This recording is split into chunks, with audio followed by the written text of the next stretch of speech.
Lecture 4-এ সবাইকে আবারও স্বাগতম। আসসালামু আলাইকুম। আমরা লেকচার 4-এ মূলত দুটি টাইপ নিয়ে আলোচনা করব। কি কি? একটা হচ্ছে ক্ষমতা, আর একটা হচ্ছে ভরকেন্দ্রের সরণ। তো তোমরা জানো যে বিভিন্ন বছরে মোটরের যে প্রবলেম গুলো থাকে, কুয়া খালি করার যে প্রবলেম গুলো থাকে, অথবা একটা ক্রেন দিয়ে কোনো একটা বস্তু সমবেগে তুলতে যে ক্ষমতার প্রশ্নগুলো থাকে, সেগুলো হচ্ছে ক্ষমতার টাইপের মধ্যে পড়বে। এবং ভরকেন্দ্রের সরণের মধ্যে ওই যে কুয়ার ম্যাথ গুলো আসলে হচ্ছে পড়ে, বা একটা ইট উল্লম্ব অবস্থা থেকে আনুভূমিক অবস্থায় চলে গেল, সেক্ষেত্রে কৃত কাজ কেমন, এই টাইপের প্রশ্ন। তো এক্ষেত্রে দেখা যায় যে এমসিকিউ এর মধ্যে গুচ্ছ, কৃষি গুচ্ছ, রাজশাহী ইউনিভার্সিটি, জাহাঙ্গীরনগর, চট্টগ্রাম ইউনিভার্সিটি এবং খুলনা ইউনিভার্সিটিতে বিগত বছরে এই টাইপগুলো থেকে প্রশ্ন এসেছে, এবং ইম্পর্টেন্সের ভিত্তিতে আমরা এটাকে 3 স্টার ইম্পর্টেন্স দিয়েছি।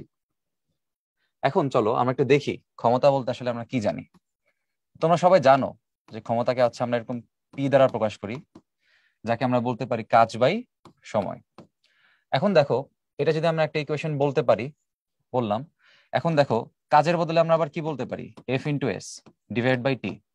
এখন যেহেতু এই এসটা হচ্ছে আমার সরণ আর টিটা হচ্ছে আমার সময়, তাহলে সরণ বাই সময়কে আমরা আবার কি বলতে পারি বলতো? বেগ বলতে পারি। তাহলে এখানে আমরা কি লিখতে পারি? সরণ বাই সময় হচ্ছে বেগ, তাহলে F × V। তার মানে আমার ক্ষমতার আর একটা ইকুয়েশন দাঁড়াচ্ছে P = F × V। So P = W/T একটা ইকুয়েশন, P = F × V আর একটা ইকুয়েশন। তবে এক্ষেত্রে মনে রাখতে হবে, যখন কর্মদক্ষতার প্রবলেম গুলো আমরা দেখি, ধরে নাও তোমাকে একটা মোটর দিয়ে দিছে, সেই মোটরের একটা ইনপুট ক্ষমতা তোমাকে বলে দিছে। হ্যাঁ, তো সেই ইনপুটে যেটা লেখা থাকে বা মোটরের গায়ে যেটা লেখা থাকে যে 1000 ওয়াট ক্ষমতার একটি মোটর, বাস্তবে কিন্তু বিভিন্ন কারণে, সিস্টেম লসের কারণে 1000 ওয়াট থেকে আসলে 1000 ওয়াটই পাওয়া যায় না। বিভিন্ন কারণে শক্তি নষ্ট হয় বা ক্ষমতা নষ্ট হয়, এবং আলটিমেটলি তুমি 1000 ওয়াট থেকে সম্ভবত হয়তো তুমি 950 ওয়াট পেতে পারো, তুমি 900 ওয়াট পেতে পারো, তুমি 800 ওয়াট পেতে পারো। তো কতটুকু তুমি অ্যাকচুয়ালি পাবা সেটা ডিপেন্ড করে তার কর্মদক্ষতার উপরে। সো ধরো সেটা হচ্ছে পি ইনপুট, কতটুকু বলা থাকে প্রদত্ত ক্ষমতা আসলে কতটুকু। এখন মোটরে যদি কর্মদক্ষতা ইটা হয়, অর্থাৎ ইটা পার্সেন্ট যদি সে তোমাকে ইফেক্টিভলি কাজ দিতে পারে, তাহলে আউটপুটটা কত হয় এটা আমরা জানি। আউটপুটটা হয় হচ্ছে, সূত্র কি? এটা equals to P output by P input into 100%। So এইসব ক্ষেত্র থেকে তুমি পি আউটপুটটা কি করতে পারবা? বের করতে পারবা। এখন পি আউটপুটের উপরে আমি কেন বেশি ফোকাস দিচ্ছি, তার মূল কারণ হচ্ছে, খেয়াল করো, এই একটা মোটর, সে যদি কখনো 100% ইফেক্টিভ না হয়, তাহলে যতটুকু বলা আছে ততটুকু সে ডেলিভারি আমাকে দিতে পারবে না। সে যতটুকু আমাকে ডেলিভারি দিবে, অর্থাৎ আউটপুট ক্ষমতা তুমি আসলে যতটুকু পাবা, তোমার কিন্তু আউটপুট ক্ষমতা দিয়েই এই কাজ বাই সময় বা বল গুণ বেগ এটা হিসাব করতে হবে। তো এই ক্ষেত্রে বলে রাখা ভালো, আমাদের এই যে বেগ, এটা হচ্ছে আমাদের সমবেগ অথবা ধ্রুব বেগ। আচ্ছা, চলো পরবর্তীতে আমরা একটু বিষয়গুলো দেখি। এখন দেখো, ছোট্ট একটা প্রশ্ন এখানে আছে, কি বলছে? একটি মোটর একটি 120 মিটার গভীর কূপ থেকে 5 মিনিটে 400 কেজি পানি উত্তোলন করতে পারে। যখন এই উত্তোলন শব্দটা দেখবা, অথবা দেখবা যে পানি উঠাইতে হবে বা উত্তোলন করতে হবে, তখন ওই অনেকেই চিন্তা করো যে ভাই, কাজের মান আমি বুঝি না, কখন mgh করতে হয় আর কখন হচ্ছে আমি mgh/2 করব, ভাই এটা আমি বুঝি না। যাদের এরকম কনফিউশন আছে, আজকে ইনশাল্লাহ তোমাদের কনফিউশন ক্লিয়ার হবে। খেয়াল করে দেখো, এখানে বলছে পানি উত্তোলন। পানি উত্তোলন বললে যেই গভীরতা বলবে, এক্স্যাক্টলি সেই গভীরতা দিয়ে তোমাকে সরাসরি ম্যাথটা করতে হবে। ওটাকে আর অর্ধেক করা যাবে না, কিছুই করা যাবে না। তার মানে এখানে আসলে এটা আমরা লিখবো না, তো আমরা কি লিখবো? mgh। এখন খেয়াল করো, এটা হচ্ছে কৃতকাজের অ্যামাউন্ট। আমাকে সময় বলে দিচ্ছে 5 মিনিট, তাহলে সময় হচ্ছে 5 মিনিট। তো আমরা মিনিট এখানে নিতে পারবো না, সেকেন্ডে নিতে হবে। তার মানে 5 × 60, দ্যাট ইজ 300 সেকেন্ড। সো ক্ষমতা আসলে কত হবে দেখো, ক্ষমতা এককগুলো সব হচ্ছে হর্স পাওয়ারে দিছে বা অশ্ব ক্ষমতায় দিছে। তাহলে আমার ক্ষমতাটা কত হবে? কাজ বাই সময়। কাজের মানটা হচ্ছে কত? mgh ডিভাইডেড বাই সময়। সময় হচ্ছে আমাদের এখানে বলা আছে। তার সাথে আমরা একটা কাজ করব একটু পরে, 746 দ্বারা সেটাকে হচ্ছে ভাগ দিব। তো চলো ম্যাথটা করি। এম এর ভ্যালু বলছে দেখো 400 কেজি, সো এটা হচ্ছে আমার এম এর ভ্যালু। সো এম এর ভ্যালু 400, জি এর মান আমরা জানি 9.8, এইচ এর মান বলছে 120, আর টাইমটা বলছে 300 সেকেন্ড। এইখানে যেটা আসবে আমার, সেই ক্ষমতাটা আসবে হচ্ছে ওয়াটে। চলো আমরা দেখে নিই এটা কত আসে।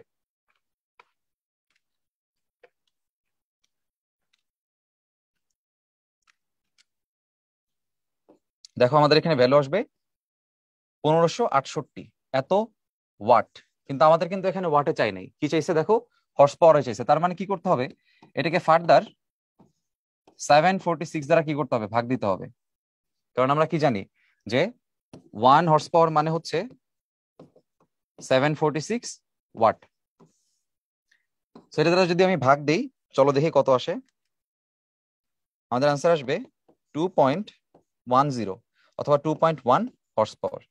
সো আমাদের আনসার এখানে ডি নাম্বারটা হচ্ছে কারেক্ট আনসার। চলো পরবর্তী প্রবলেমটা কিন্তু আমরা দেখি। এখানে বলছে একটি দালানের ছাদের সাথে লাগানো 10 মিটার লম্বা একটি মই ভূমির সাথে 30 ডিগ্রি কোণে আনত আছে। আচ্ছা, এখানে মইয়ের দৈর্ঘ্যটা বলে দিচ্ছে 10 মিটার, ঠিক আছে ফাইন। এখন দেখো 68 কেজি ভরের একটি ব্যক্তি 12 কেজি ভর, তার মানে মোট ভরটা কত খেয়াল করো। আমরা বলতে পারি মোট ভর হচ্ছে 68 প্লাস 12 কত হবে, 80 কেজি। বলছে এত সেকেন্ডে, তো টি এর মানটা এখানে বলে দিছে, ওই ব্যক্তি কত ওয়াট ক্ষমতা প্রয়োগ করেছে। তাহলে আমরা এই ম্যাথটা যদি করতে চাই, দেখো মইটা হচ্ছে ভূমির সাথে 30 ডিগ্রি কোণ আনত আছে, তার মানে আমি বলতে পারি যে আমার এরকম একটা মই আছে এবং এই মইটা ভূমির সাথে 30 ডিগ্রি কোণে আনত আছে। দেখো মইয়ের লেন্থ বলে দিচ্ছে যে এত মিটার লম্বা একটা মই, তাহলে মইয়ের এই লেন্থটা হচ্ছে 10 মিটার। তাহলে আমাদের এই কাজটা বের করতে কি করতে হয়, এমজিএইচ বের করতে হয়, এবং এমজিএইচ এর জন্য কোন উচ্চতা লাগে, এই এইচ এর মানটা লাগে। তাহলে এইচ এর মানটা আমরা কিভাবে বের করব, এইচটা জানি না, অতিভুজটা এখানে হচ্ছে আমরা জানি সেটা কত 10 মিটার। তাহলে h/10 কত হবে, লম্ব বাই অতিভুজ, লম্ব বাই অতিভুজ কত হবে sin 30। সো এখানে এইচ এর মানটা দেখো কত আসে, 10 তো 10ই, sin 30 মান হচ্ছে হাফ, তো এইচ এর মান আসবে তোমার 5 মিটার। ফাইন, এখন আমরা এইচ এর মানটাও এখানে বের করে নিচ্ছি। আমাদের এখানে কি বলছে আর, কত ক্ষমতা প্রয়োগ করছে। এখন কত ক্ষমতা প্রয়োগ করছে সেটা বের করতে আমাদের কি করতে হবে, ক্ষমতা equals to work by time. তাহলে এখানে কৃত কাজ হচ্ছে mgh আর টাইম হচ্ছে টি, বাস এখানে মান বসাই দিলেই তোমার আনসারটা এখানে চলে আসবে। তাহলে চলো করে ফেলি। এম এর মান হচ্ছে 80, জি এর মান 9.8, এইচ এর মান 5 আর টি এর মান বলছে 19.6। এটা মোটামুটি ক্যালকুলেটর ছাড়া করা যাবে। কিভাবে দেখো, এখানে 9.8 19.6 এর মধ্যে যাবে 2 বার, এখানে 2 8 এর মধ্যে যাবে 40 বার, তার মানে এখানে 40 টাইমস 5, তার মানে কত আসতেছে অ্যান্সার 200। তার মানে আমার অ্যান্সার আসবে 200 ওয়াট, যেহেতু আমাদের ক্ষমতার একক হচ্ছে ওয়াট, তার মানে আমাদের এ হচ্ছে কারেক্ট অ্যান্সার। এবার খেয়াল করে দেখো, এটা একটা সহজ প্রশ্ন, একটি মোটরের ক্ষমতা বলে দিছে অর্থাৎ পি এর ভ্যালু, এরপর সময় বলে দিছে 4 মিনিট, সেক্ষেত্রে কৃত কাজের পরিমাণ বের করতে বলছে। তা আমরা কি জানি, আমরা জানি যে ক্ষমতা হচ্ছে কাজ বাই সময়। তার মানে কাজ যদি আমাকে কখনো বের করতে বলে, কাজের মান কি হবে, ক্ষমতা গুণ সময়। এখন দেখো ক্ষমতা বলছে 60 ওয়াট, 16 ওয়াট, টাইম বলছে 4 মিনিট। 4 মিনিট কিন্তু আমরা নিতে পারবো না, আমাদের কিসে নিতে হয়, অবশ্যই সেকেন্ডে নিতে হয়। তাইলে 4 মিনিট ইন্টু 60 সেকেন্ড। তো এখানে আমাদের অ্যান্সার কত আসে, আমরা যদি একটু গুণ করে দেখি, এখানে তোমার গুণ করলে আসবে হচ্ছে 16 ইন্টু 4 6 64 424, তার মানে কত আসবে 240। এখন এটাকে তোমার জাস্ট সিম্পলি গুণ করে ফেলবা, খাতায় গুণ করে ফেললে তুমি অ্যান্সার পেয়ে যাবা। আমরা এখানে ক্যালকুলেটরে করে ফেলি। তা আমাদের এখানে অ্যান্সার আসতেছে 3840 জুল। তার মানে আমাদের এখানে অপশন যদি আমরা চেক করি, আমরা দেখতে পেলাম আমাদের বি নাম্বার হচ্ছে কারেক্ট অ্যান্সার। আচ্ছা, এবার খেয়াল করো, খুলনা ইউনিভার্সিটিতে 19-20 সালে আসা একটা প্রশ্ন, তুলনামূলক সহজ একটা প্রশ্ন। কি বলছে, 100 কেজি ভরের একটি বস্তুকে, তার মানে এম এর মান দিয়ে দিছে, ক্রেনের সাহায্যে 10 সেন্টিমিটার পার সেকেন্ড বেগে ছাদের উপর উঠালে ক্রেনের ক্ষমতা কত ওয়াট। দেখো ক্ষমতার মান চাইছে এখানে। আমরা জানি যখনই বেগ রিলেটেড কোনো একটা ইনফরমেশন দেয় এবং তোমার কাছে ক্ষমতা চাওয়া হচ্ছে, তার মানে তুমি ইকুয়েশন বুঝতেছো, পি ইকুয়ালস টু কি হবে, এফ ভি হবে। এখন দেখো তোমার কাছে ক্ষমতা চাইছে, তো এফ এর মানটা আসলে কই থেকে পাবো, এখানে এম দিয়ে দিছে বা ভর দিয়ে দিছে। তো ক্রেন যখন বস্তুকে উঠাবে, তখন বস্তু তো আসলে তোমার এমজি বল নিচের দিকে অভিকর্ষ বল ফিল করবে, তাহলে ক্রেনও তো আসলে তাকে তো কতটুকু ফোর্স দিবে বলো তো, ক্রেনের ফোর্স ওই এমজির অ্যামাউন্টই হবে। তাইলে ক্রেনের যে ফোর্স সেটা হচ্ছে এমজি, আর ভি এর মান তো এখানে বলে দিছে 10 সেন্টিমিটার/সেকেন্ড। তো এই ভি এর মানটা কিন্তু আমরা এখানে ইউজ করতে পারবো না সেন্টিমিটার/সেকেন্ডে, কারণ কি মিটার/সেকেন্ডে আমাকে নিতে হবে। তাহলে সেন্টিমিটারকে মিটারে নিলে কত আসবে? 0.1 মিটার/সেকেন্ড। এখন তুমি এই মানটা বসাবা 0.1। এম এর মান দেখো কত বলছে 100, জি এর মান 9.8, আর এখানে মান আছে 0.1। এই যে তুমি দেখতে পাচ্ছ এই যে একটা শূন্য আর এই যে দশমিকের পর 1, এটা এটার দ্বারা নাই হয়ে যাবে। তাহলে এখানে কি থাকে? 10 থাকে, আর এখানে কি থাকে? 9.8 থাকে। তাহলে দুইটা গুণ হলে কত হবে? 98। তার মানে আমাদের অ্যান্সার হবে 98 ওয়াট। চলো পরবর্তী প্রবলেমটা একটু দেখি। এখানে যে প্রথম প্রবলেমটা আছে একদম জ্ঞানমূলক একটা প্রশ্ন। দেখো কি বলছে, প্রতি সেকেন্ডে 746 জুল কাজ করার সক্ষমতা কি বলে। তা আমরা একটু দেখি। ক্ষমতা সমান হচ্ছে কাজ বাই সময়। এখন খেয়াল করো, আমি যদি প্রতি সেকেন্ডে বলি, আমাদের এই যে কাজের যে এককটা, এখানে কাজের একক কি? জুল। আর সময়ের একক কি? সেকেন্ড। তার মানে ক্ষমতার একক তোমরা যেমন জানো যে ক্ষমতার একক হচ্ছে ভাইয়া 1 ওয়াট, একইভাবে এই ওয়াটকে আমরা কি বলতে পারি? Joule per second. 1 joule per second. তাহলে 1 জুল পার সেকেন্ড এখানে আসলে কি বোঝাচ্ছে? 1 জুল পার সেকেন্ড বোঝাচ্ছে 1 সেকেন্ডে 1 জুল কাজ হয় অথবা কাজ সম্পাদিত হয়। তার মানে 1 সেকেন্ডে 1 জুল কাজ সম্পাদিত হওয়া মানে 1 জুল পার সেকেন্ড, আর 1 জুল পার সেকেন্ড মানে হচ্ছে 1 ওয়াট। তোমার কাছে বলছে কি দেখো, 746 জুল কাজ করতে হবে। তাহলে আমি কি বলতে পারি? আমি বলতে পারবো 746 জুল পার সেকেন্ড। আর আমরা কি জানি? জুল পার সেকেন্ড যেই কথা, ওয়াট সেই কথা। তার মানে এটাকে আমি বলতে পারি 746 ওয়াট। আর 746 ওয়াটকে আসলে আমরা কি বলি? 1 হর্স পাওয়ার বলি। তবে এটাকে আমরা বলবো 1 হর্স পাওয়ার অথবা অশ্ব ক্ষমতা। তার মানে আমার এখানে অ্যান্সার হবে অশ্ব ক্ষমতা। চলো পরেরটা দেখি। পরেরটাও তুলনামূলক সহজ একটা প্রশ্ন। কি বলছে দেখো, একটি মোটর প্রতি মিনিটে তার মানে টাইমকে এখানে ইন্ডিকেট করে দিছে তারা। টাইম বলে দিছে 60 সেকেন্ড। আচ্ছা, আরেকটা বিষয় দেখো, 500 লিটার পানির ক্ষেত্রে আমরা নর্মালি কি জানি? যদি কিছু এখানে বলা নাই ঘনত্ব রিলেটেড, তার মানে কি পানি 500 লিটার যেই কথা, 500 কেজি পানি কি একই কথা। কারণ পানির ঘনত্ব 4 ডিগ্রি সেলসিয়াস হচ্ছে 1000 কেজি/মিটার কিউব। তার মানে তোমার ওই 1 কেজি এবং 1 লিটার আসলে সমান সমান। এখানে তো আদারওয়াইজ কিছু বলা নাই, তাহলে তুমি ধরতে পারো যে 1 লিটার সমান 1 কেজি। তো এম এর মান লিখে ফেললাম। বেগের মান দিয়ে দিছে, হ্যাঁ আমাদের ভি দিয়ে দিছে 6 মিটার/সেকেন্ড। এখন দেখো কি চাইছে? মোটরের ক্ষমতা। আমরা কি জানি? ক্ষমতা মানে হচ্ছে কাজ বাই সময়। এখন এখানে কাজ বের করার জন্য তোমাকে বেগ দিয়ে দিছে। যখন তোমার এই মোটরটা পানিটাকে একটা নির্দিষ্ট বেগ দিচ্ছে, তার মানে সে আসলে পানিকে একটা গতিশক্তি দিতে পারতেছে। এবং পানিকে সে যখন গতিশক্তি দিছে, সেটাও কিন্তু এক ধরনের কৃত কাজ। কারণ তোমরা জানো কাজ শক্তি উপপাদ্য থেকে যে কৃত কাজ সমান গতিশক্তির পরিবর্তন। তার মানে এই কাজের বদলে আমি কি লিখতে পারি? Half mv²। আর নিচে আমার আছে হচ্ছে টি। এবার সুন্দর করে এখানে মান বসায় দাও। দেখো এখানে কি বলছে, এম এর ভ্যালু হচ্ছে 500, এখানে ভি এর ভ্যালু আছে হচ্ছে 6 স্কোয়ার, ভি স্কোয়ার ভ্যালু, টি এর মান এখানে বলা আছে 60 সেকেন্ড।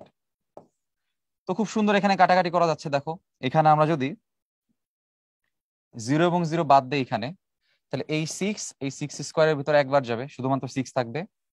আর এখানে এই 2 এবং এই 6 কাটা গিয়ে আবার 3 থাকবে। তার মানে কি 50 × 3। তো 50 × 3 ভাইয়া কত হয়? 150। একক কি লিখবো? বের করতেছি আমরা কি ক্ষমতা, তাহলে একক কি হবে? ওয়াট। 150 ওয়াট। তাহলে দেখো সি নাম্বার হচ্ছে এখান থেকে আমাদের অ্যান্সার। এবার খেয়াল করে দেখো, রাজশাহী ইউনিভার্সিটিতে 15-16 সালে আসা একটা প্রশ্ন, একদম সহজ বিষয়। প্রতি ঘন্টায় 5000 গ্যালন পানি 36 ফিট উপরে তুলতে সর্বনিম্ন কত অশ্ব ক্ষমতার ইঞ্জিন লাগবে? একটু ভালো করে খেয়াল করো, এখানে ম্যাথটা একদম ইজি। জাস্ট কোথায় একটু ঝামেলা সেটা হচ্ছে এই যে ইউনিট গুলো হয়তো তোমরা খুব একটা পরিচিত এখানে না। ইউনিট গুলো আমি এখানে লিখে দিচ্ছি, তোমাদের একটু মনে রাখতে হবে। তো 1 গ্যালন পানি আসলে কি সেটা তোমাদেরকে জানতে হবে। 1 গ্যালন পানিতে আসলে কতটুকু পানি থাকে? 3.79 কেজি পানি থাকে। এই বিষয়টা একটু তোমাদের মাথায় রাখতে হবে। তার মানে এই 5000 গ্যালন মানে তোমার এম এর মানটা কত বলা আছে? তোমার এম এর মান বলা আছে 5000 ইন্টু 3.79, এত কেজি। ফাইন। এখন খেয়াল করো, এখানে বলছে কত উপরে তুলতে হবে, 36 ফিট উপরে তুলতে হবে। তো 1 ফিট মানে হচ্ছে ভাইয়া 0.3048 মিটার। ওই যে আমরা মাঝে মধ্যে বলি যে 1 মিটারে আনুমানিক 3 ফিটের মতো হয়, তার মানে আসলে তোমার ওই 1 ফিট হবে হচ্ছে 1 মিটারের 3 ভাগের 1 ভাগের কাছাকাছি। তো দেখো যে 3 ভাগের 1 ভাগেরই কাছাকাছি, 0.33 এর কাছাকাছি আর কি, এভাবে মনে রাখতে পারো। তো 3048। এখন মান হবে 36 ফিট টাইমস হচ্ছে এত মিটার, 0.3048 এত মিটার। আচ্ছা, এইচ এর মান বের করে ফেলছি, এম এর মান বের করে ফেলছি, ম্যাথ এখানে শেষ। কিভাবে দেখো, কত অশ্ব ক্ষমতার ইঞ্জিন লাগবে এটা তারা বলছে, এবং এখানে সময় বলে দিছে প্রতি ঘন্টায়, মানে টি বলে দিছে। তাহলে টিটা কত বলছে ভাই? টি বলছে 3600 সেকেন্ড। তাহলে চলো ম্যাথটা করে ফেলি। ক্ষমতা হবে কাজ বাই সময়, কাজের মান হবে mgh ডিভাইড বাই টি। এখন মান বসাও। এম বলছে হচ্ছে 5000 ইন্টু 3.79, জি এর মান 9.8, আর এইচ এর মান হচ্ছে 36 into 0.3048 divided by time. Time এখানে বলছে 3600। এখন একবারে যদি আমরা এখানে হিসাব করি, তাহলে আমাদের এখানে ওয়াটে হচ্ছে তোমার অ্যান্সারটা আসবে। তাহলে আমরা প্রথমে ওয়াটে একটু অ্যান্সারটা নিয়ে আসি। 5000 into 3.79 into 9.8 into 36 into 0.3048 divided by 3600। তো তোমার এখানে অ্যান্সার আসবে হচ্ছে 566.044। এখন এটা কিন্তু ভাইয়া তোমার ওয়াটে আসছে, তোমার কি চাইছে আবারও খেয়াল করে দেখো। এখানে জিজ্ঞাসা করছে কত অশ্ব ক্ষমতার ইঞ্জিন লাগবে, তার মানে এটাকে তোমার আবার 746 দ্বারা ভাগ করতে হবে। তো তুমি 746 দ্বারা ভাগ করে আমরা একবার এখানে অ্যান্সারটা লিখবো, 566.044 746 এত হর্স পাওয়ার আসবে। একটু ভাগ করে দেখো কত আসে। দেখো আমাদের অ্যান্সার আসে 0.75 হর্স পাওয়ার। এখন এখানে অপশন চেক করে দেখো, 0.75 হর্স পাওয়ারের কোনো ইউনিট এখানে নাই বা কোনো অপশন এখানে নাই, কিন্তু খেয়াল করে একটা অপশন দেওয়া আছে কোনোটিই নয়, তার মানে এখানে অ্যান্সারটা হবে কোনোটিই নয়। এবার চলো পরের প্রবলেমটা সলভ করি। দেখো, এটা আসলে প্রবলেম সলভ করার কিছু নাই, জ্ঞানমূলক একটা প্রশ্ন। এক অশ্ব ক্ষমতা মানে আমরা আসলে কি জানি, 746 ওয়াট। সরাসরি এ হচ্ছে আমাদের অ্যান্সার। তো এই সহজ প্রশ্নটাই কিন্তু অনেকবার আসছে, এখানে হয়তো সবগুলো লেখাও নাই, কিন্তু দেখা যায় বিভিন্ন জায়গায় এই প্রশ্নটা চলে আসে, খুব সহজ বাট আসে। এবার দেখো এই প্রশ্নটা বেশ মজার। কি বলছে, একটি মোটরের ক্ষমতা 1000 কিলোওয়াট, যার প্রতি ধাপে 10% ক্ষমতা নষ্ট হয়, 2 ধাপ শেষে কার্যকর ক্ষমতা কত হবে? একটু বোঝার চেষ্টা করো। ধরে নাও তোমার কাছে 100 টাকা আছে, এবং সামহাউ তোমার থেকে মনে করো এই 10% টাকা খরচ হয়ে গেছে। 10% খরচ হলে তোমার কাছে আছে কত? তোমার কাছে আছে হচ্ছে 90% আছে। তাহলে 100 টাকার 90% হচ্ছে তোমার কাছে সবসময় অবশিষ্ট থাকে। তো প্রত্যেক ধাপে তোমার কাছ থেকে হচ্ছে 10% খরচ হয়ে যায়, এভাবে চিন্তা করো। তাইলে 90% অবশিষ্ট থাকা মানে কি 100 × 0.9, তাহলে 100 × 0.9, এই 90% অবশিষ্ট মানে 0.9। তাহলে 0.9 সাথে গুণ করলে এটা হবে 90 টাকা। এখন খেয়াল করো, এটা হচ্ছে এক স্টেপে, ফার্স্ট স্টেপে। এখন 90 টাকা থেকে যদি আমি আবার সেকেন্ড স্টেপ চিন্তা করি, তোমার সেকেন্ড স্টেপেও 10% খরচ হবে, তাহলে তোমার অবশিষ্ট থাকবে কত? তাহলে আমরা এখানে লিখি যে তোমার হচ্ছে এখানেও 10% খরচ, এখানেও তোমার 90% অবশিষ্ট থাকবে, তার মানে 0.9 অবশিষ্ট। তাহলে দেখো তো কতটুকু তোমার অবশিষ্ট থাকবে। তোমার এই 0.9 ইন্টু কি 90, তাহলে 90 ইন্টু 0.9, তোমার অ্যান্সার এখানে আসবে 81। তোমার ফাইনাল আসবে অ্যান্সার হচ্ছে 81 টাকা। এখন দেখো, এখানে কেউ যদি খুব ভুল করতা, তাহলে কোথায় ভুল করতা, তুমি চিন্তা করতা যে ঠিক আছে আমার 2 ধাপে, দেখো এটা একটা ধাপ, এটা আর একটা ধাপ, প্রথম ধাপে 10% খরচ, দ্বিতীয় ধাপে 10% খরচ, তার মানে ভাই আমার মোট খরচ হইতেছে কত? 20%। তাহলে 100 টাকা থেকে আপনি 20 বাদ দিয়ে দেন, তাহলে 80 টাকা থাকবে। কিন্তু খেয়াল করে অ্যাকচুয়াল অ্যান্সার কিন্তু কত? 81 টাকা। তার মানে তোমার এখানে কিন্তু অ্যান্সারটা ভুল হইতো যদি তুমি সরাসরি 2 স্টেপ হিসাব করতে যাইতা। এই জিনিসটা হচ্ছে এই ম্যাথের ক্ষেত্রেও কাজে লাগাইতে হবে। তোমার ক্ষমতা অবস্থা এখানে 1000 কিলোওয়াট, যার প্রতি ধাপে 10% ক্ষমতা নষ্ট হয়। তাহলে প্রথম ধাপে যে 10% ক্ষমতা নষ্ট হয়, আমার অবশিষ্ট আছে কত? 90% আছে। তাহলে 90% থাকলে তুমি গুণ দাও 90% ইন্টু 1000 কিলোওয়াট। তো তোমার এখানে আনসার কত আসবে? 90% হচ্ছে 0.9, তাহলে 1000 কিলোওয়াট হয়ে যাবে 900 কিলোওয়াট। এবার 900 কিলোওয়াটের পরে তুমি আবারও কি কত গুণ দিবা? যতটুকু আছে আবারও তোমার 90% আছে চিন্তা করতে হবে। তার মানে এখানেও তুমি 0.9 দ্বারা গুণ দিবা। তাহলে 0.9 দ্বারা গুণ দিলে তোমার এখানে আনসার আসবে 810 কিলোওয়াট। তার মানে তোমার ফাইনাল যে আনসার, এই যে 2 ধাপ শেষে কার্যকর ক্ষমতা কত হবে, সেটা হচ্ছে 810 কিলোওয়াট। এখন এটাকে অল্প সময়ে কিভাবে করতে পারবা সেটা আবার একটু বোঝার চেষ্টা করো। দেখো, এই এত কিছু আমার হিসাব করা লাগতো না যদি আমি একটা শর্টকাট অ্যাপ্লাই করি। কি শর্টকাট?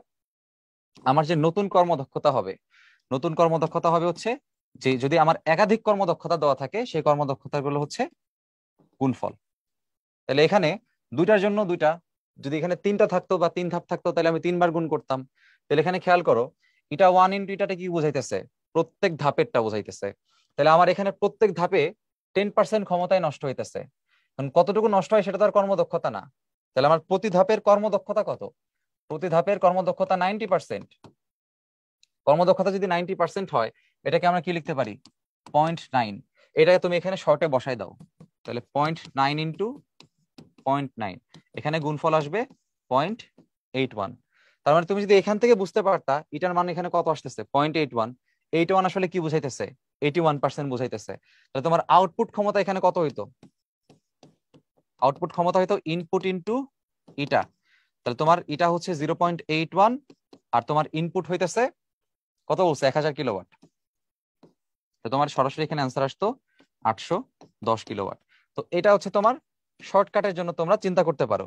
শুধুমাত্র শর্টকাট তা না, এটা আসলে তুমি এই সূত্রটা শর্টকাট প্লাস রিটেন দুই ক্ষেত্রে তুমি লিখতে পারবা, শুধুমাত্র শর্টকাট না। ঠিক আছে, তো আশা করি সবাই এই প্রবলেমটা বুঝতে পারছি। চলো নেক্সট প্রবলেম দেখি। আমাদের নতুন টাইপ হচ্ছে ভরকেন্দ্রের সরণ, এবং এই টাইপটা মোটামুটি বোঝার অনেক কিছু আছে। যেমন কুয়ার যে প্রবলেম গুলো থাকে, যেমন তোমরা দেখতে পাচ্ছ আমাদের সামনে এরকম দুইটা কুয়ার রিপ্রেজেন্টেটিভ দুইটা ভেসেল আমরা এখানে নিছি, যার মধ্যে পানি থাকবে এবং পানিকে আমরা কি করতে হবে? খালি করতে হবে। এখন দেখো, এই ম্যাথগুলো করার ক্ষেত্রে তোমাকে ঘর্ষণের কনসেপ্টটা ইউজ করতে হবে। মানে কৃতকাজের মান সবসময় তোমার কি হচ্ছে? কৃতকাজের মান তোমার হবে W = mg/h। তবে দুইজনের দুইটা পরিচয় আছে। এখানে এইচ এর পরিচয় হইতেছে, এইচ হচ্ছে আসলে গড় সরণ। আর এম এর পরিচয় কি?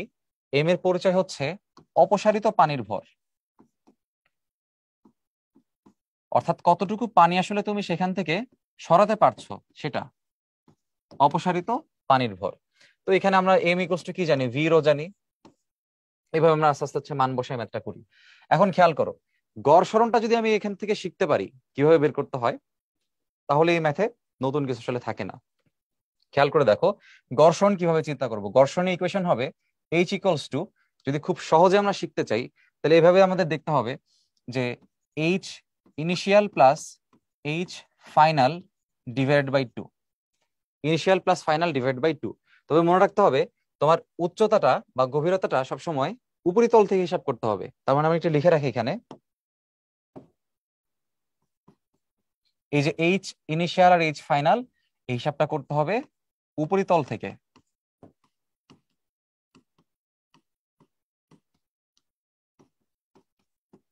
আচ্ছা, এবার খেয়াল করে দেখো, আমার ধরে নাও এখানে পানির লেয়ারটা হচ্ছে প্রথম অবস্থায় এখানে ছিল, অর্থাৎ আমরা বলতেছি এখানে যে আমার এই কুয়াটা একদম পানিপূর্ণ ছিল।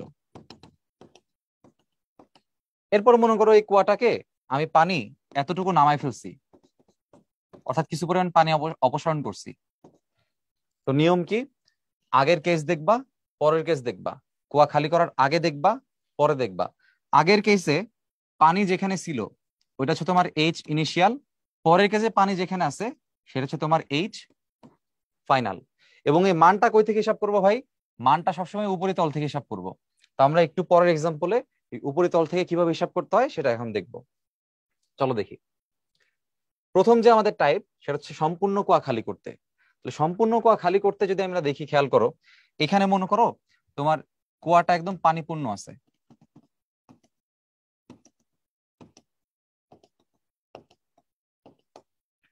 এই কুয়াটাকে আমরা কি করব, একদম খালি করে ফেলবো, যেহেতু এখানে বলছে সম্পূর্ণ কুয়া খালি করতে। তাহলে সম্পূর্ণ কুয়া খালি করার ক্ষেত্রে আমরা ধরে নেই আমাদের এই টোটাল যে উচ্চতাটা আছে, আমাদের এই টোটাল উচ্চতার মান ধরে নেওয়া হচ্ছে, বা টোটাল যে গভীরতা আছে গভীরতার মান ধরে নেওয়া হচ্ছে এল। এখন আমাদের বলছিলাম যে ইনিশিয়ালি পানিটা কোথায় থাকে, সেটা হচ্ছে এইচ ইনিশিয়াল। এখন তুমি চিন্তা করো, এখানে তো আসলে পানিটা নাই, তাহলে পানিটা গেছে কই, সব পানি শেষ। তাহলে পানির এই উপরের লেয়ারটা আস্তে আস্তে নামতে নামতে নামতে নামতে নামতে নামতে কোথায় চলে গেছে বলতো, একদম নিচে চলে গেছে, মানে আর নিচে কোনো পানি নাই। যেহেতু পানি নাই, তাহলে আমার এইচ ফাইনালটা কোথায়, একদম নিচে। আচ্ছা, এখন আরেকটা কথা বলছি, হিসাব করতে হয় সবসময় কই থেকে দেখো, উপরিতল থেকে হিসাব করতে হবে। তাহলে খেয়াল করো, এখানে উপরিতল থেকে হিসাব করতে হবে। আমি পানির লেয়ার তো উপরিতলেই আছে, তাই না, এটা হচ্ছে আমার উপরিতল, পানির লেয়ার উপরেই আছে। তাহলে তার সরণ কত, সরণ অবশ্যই শূন্য হবে। মানে ধরে নাও এখান থেকে আমি হচ্ছে দৌড় দিব, এখান থেকে দৌড় দিলে সামনে কতটুকু গেলাম এটা হচ্ছে কেউ একজন আমাকে মেপে দিবে। এখন এখান থেকে দৌড় শুরু করতে হবে, আমি এখানে দাঁড়ায় আছি, তাহলে আমার অতিক্রান্ত সরণ আসলে কত, বা আমার সরণ আসলে কত, শূন্য হবে না? অবশ্যই শূন্য হবে। আচ্ছা, তাহলে এখানে খেয়াল করে দেখো, এই সরণটা হবে হচ্ছে 0, আর এই সরণটা কত দেখো, উপরিতল থেকে হিসাব করতে হবে। একদম এই সরণটা কোথায় নেমে গেছে, টোটাল কুয়ার গভীরতা, অর্থাৎ টোটাল এল পরিমাণ সে নেমে গেছে। তাহলে এইখানে এই এল এর মানটা আসলে কত হবে বলতো, আমরা এখানে থেকে বের করতে পারি। আমরা দেখছিলাম যে এইচ এর মানটা হবে H initial plus H final divide by 2। তাহলে এইচ ইনিশিয়ালটা আসলে কত, ইনিশিয়ালটা 0, আর ফাইনালটা কত, ফাইনালটা হচ্ছে একদম টোটাল এল, টোটাল দৈর্ঘ্য আমরা এখানে ইউজ করছি। তাহলে ফাইনালের মানটা হচ্ছে টোটাল এল। তার মানে কি হবে, এখানে এইচ এর মান হবে L/2।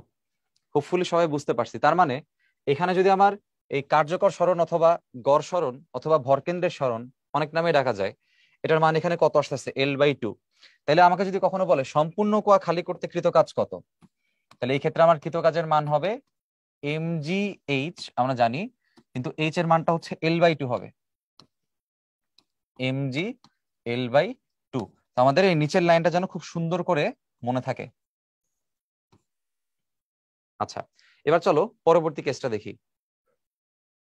পরবর্তী কেসে আমরা এখানে দেখাচ্ছি যে সম্পূর্ণ কুয়াকে অর্ধেক খালি করতে হবে। তার মানে ধরে নাও তোমার এই কুয়াটা সম্পূর্ণ পানি ভর্তি অবস্থায় আছে, এটাকে তোমার কি করতে হবে ভাই, অর্ধেক খালি করতে হবে। আচ্ছা, তাহলে ধরো আমার কুয়াটা এখানে অর্ধেক আছে।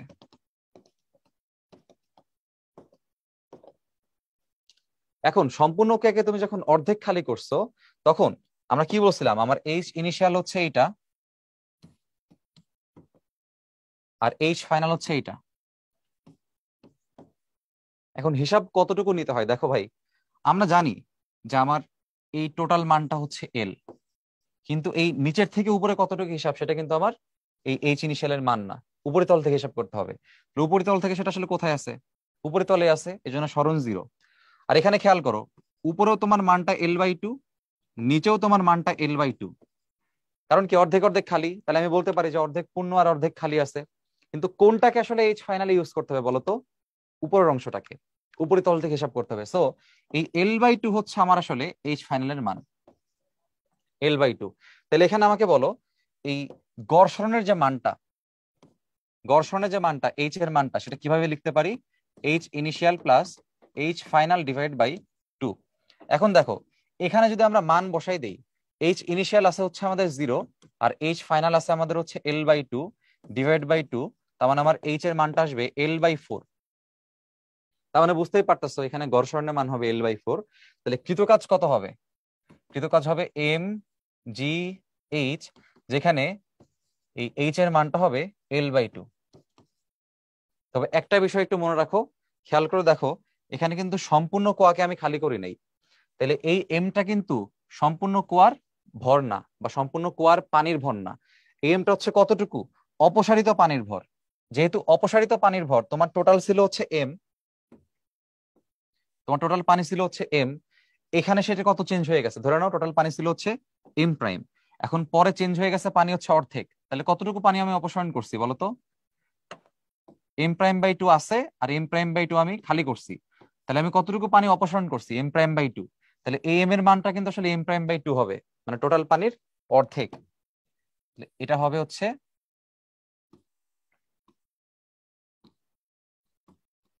মোট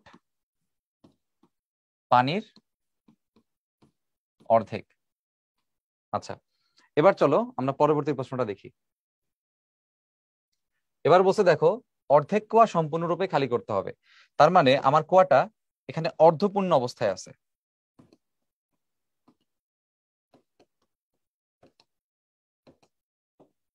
এটাকে একদম সম্পূর্ণ খালি করতে হবে। তাহলে নিয়ম কি? নিয়ম হচ্ছে দেখো, আমাদের এটার মানও এল বাই টু, এটার মানও এল বাই টু, কিন্তু আমরা কোন অংশের মানটা এইচ ইনিশিয়াল নেই? উপরের অংশটা। So, উপরের অংশ হবে আমার হচ্ছে এইচ ইনিশিয়াল, এই যে এই পর্যন্ত। আর নিচের ক্ষেত্রে আমার আসলে পানি নাই, তার মানে একদম নিচ পর্যন্ত চলে গেছি, তার মানে এইচ ফাইনালটা হবে টোটাল যে গভীরতা সেটা। তাহলে এখানে গড় সরণ কত হবে? গড় সরণ হবে H initial plus H final divide by two. এখানে মান বসাও, এখানে থাকতেছে আমার এল বাই টু, আর ও পাশে আমার আসতে হচ্ছে এল ডিভাইড বাই টু। সেখানে তোমার থাকবে থ্রাইজ এল বাই ফোর, তার মানে তোমার এইচ এর মান আসতেছে থ্রাইজ এল বাই ফোর। তাহলে কৃতকাজের মান ভাইয়া কত হবে? কৃতকাজের মান হবে এম জি এইচ, যেখানে এইচ এর মানটা হবে থ্রাইজ এল বাই ফোর। তবে একটা বিষয় এখানেও বলে রাখি, সেটা হচ্ছে দেখো, তোমার এখানে কিন্তু তুমি সম্পূর্ণ পানিকে সরাও নাই, বরং তুমি অর্ধেক পানিকে কি করছো? সরাই ফেলছো। তাহলে তোমার এই যে এম এর যে মানটা, এখানে এই এমটা কি হবে? এই অর্ধেক পানির ভর আসলে কতটুকু ছিল, তাহলে এই এমটা হচ্ছে এই অর্ধেক পানির ভর। এই বিষয়টা যেন সবার মাথায় থাকে। যদি আমাকে বলতো যে না, সম্পূর্ণ কুয়া হচ্ছে 100 কেজি, কিন্তু আমার পানি আছে হচ্ছে 50 কেজি, এখন 50 কেজি পানিকে সরাইতে তাহলে কতটুকু কাজ করতে হবে? ভর তখন 50 কেজি নিতে হবে। বাট তুমি যদি 100-র সাপেক্ষে করো, এম এর মান কিন্তু 100 হবে না, তখন অর্ধেক করে ম্যাথটা করতে হবে। এখন দেখো, ইটের ক্ষেত্রে এখানে একটা থিওরি বলা আছে। কি থিওরি? আমরা যদি চিন্তা করি যে একটা ইট হচ্ছে আমার এরকম শোয়ানো অবস্থায় আছে, তাহলে এই ইটটা মনে করো, ধরে নাও বিষয়টা এমন, আমাদের কাছে এরকম একটা ইট ধরো আছে শোয়ানো অবস্থায়।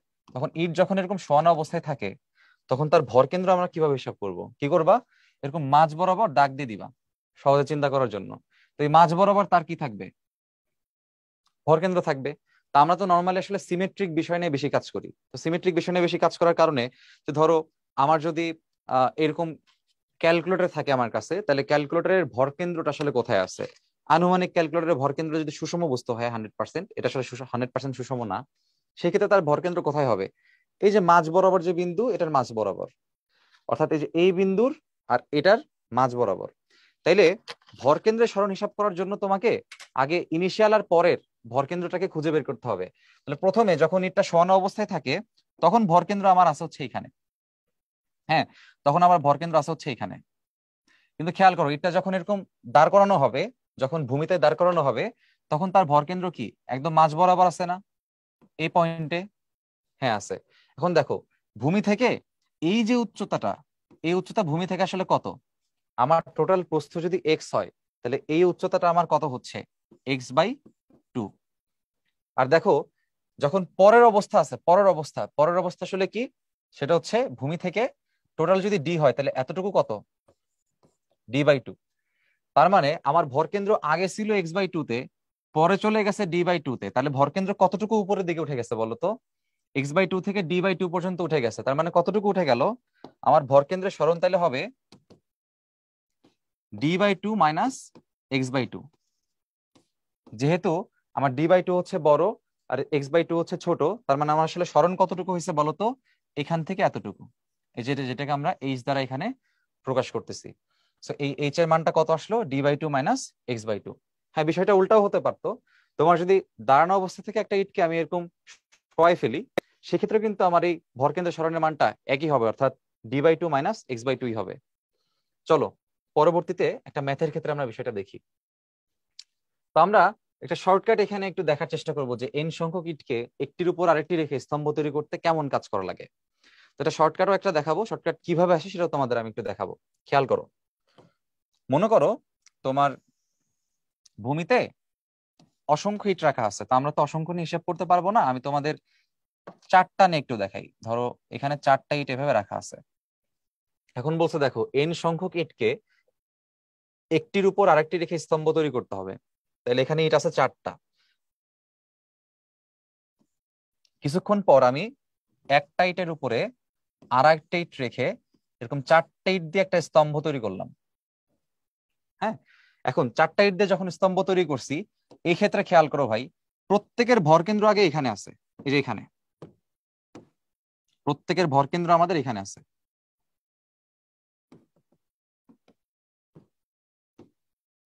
এখন খেয়াল করে দেখো, যখন আমি স্তম্ভ তৈরি করে ফেলছি তখন কিন্তু প্রথম যে ইট, ধরে নাও এখান থেকে যে কোনো ইটকে তুমি যদি চুজ করো, সেই ইটের ভরকেন্দ্র আর প্রথম ইটের ভরকেন্দ্র আসলে একই জায়গায় আছে, দেখো একই উচ্চতায় আছে।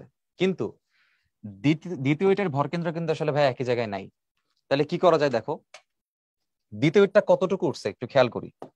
আমরা যদি এই টোটাল উচ্চতাটাকে বলি হচ্ছে এইচ, তাইলে এই অর্ধেকটুকু আসলে কত হবে? অর্ধেকটুকু হবে h/2। এখন দেখো এই h/2, এখানে আমার h/2 আছে, আমার আবার এখানেও h/2 আছে। তাইলে এই কতটুকু ভরকেন্দ্রে সরণ হয়েছে দেখো তো, h/2 আর h/2 মিলে কতটুকু হয়েছে? h হয়ে গেছে। একটা অর্ধেক আপেল অর্ধেক আপেল মিলে কি হয়ে গেছে? কমপ্লিট আপেল হয়ে গেছে। তাহলে টোটাল হচ্ছে দ্বিতীয় যে আমার ইটটা আছে, দ্বিতীয় ইটের জন্য সরণ কতটুকু হয়েছে? একটা এইচ, তাই না? আচ্ছা, তাহলে দেখো প্রথম যে ইটটা আছে, আমরা বলতে পারি যে ফার্স্ট যে ইটটা আছে, ফার্স্ট ইটের জন্য আমার সরণ h1, সেটা হচ্ছে 0। কারণ কি, আমার প্রথম যে ইট তার ভরকেন্দ্র আর এখানে ভরকেন্দ্র সেম। কিন্তু দ্বিতীয় যে ইটটা আছে আমার সেকেন্ড ইট, তার জন্য আমরা সরণ চিন্তা করলাম ধরো h2। সেই সরণটা কত দেখো, দ্বিতীয় ইটের জন্য এই সরণটা হচ্ছে কতটুকু উঠছে? h পরিমাণ উঠছে। তাহলে আমি এখানে লিখে রাখলাম শুধুমাত্র h। এখন তৃতীয় ইটের জন্য আসো, থার্ড ইট। থার্ড ইটের জন্য যদি সরণ h3 বলি, তাহলে একটু খেয়াল করে দেখো, আমার থার্ড ইট আছে এখানে। এখন এখানে আরেকটা h/2, এখানে আরেকটা h/2, তো দুইটা h/2 মিলে আমার কতটুকু হবে? আরেকটা h হবে। তার মানে আমার এখান থেকে এখানে একটা h ছিল, এখানে আরেকটা h আছে। তাহলে মোট কতটুকু উঠলো এটা?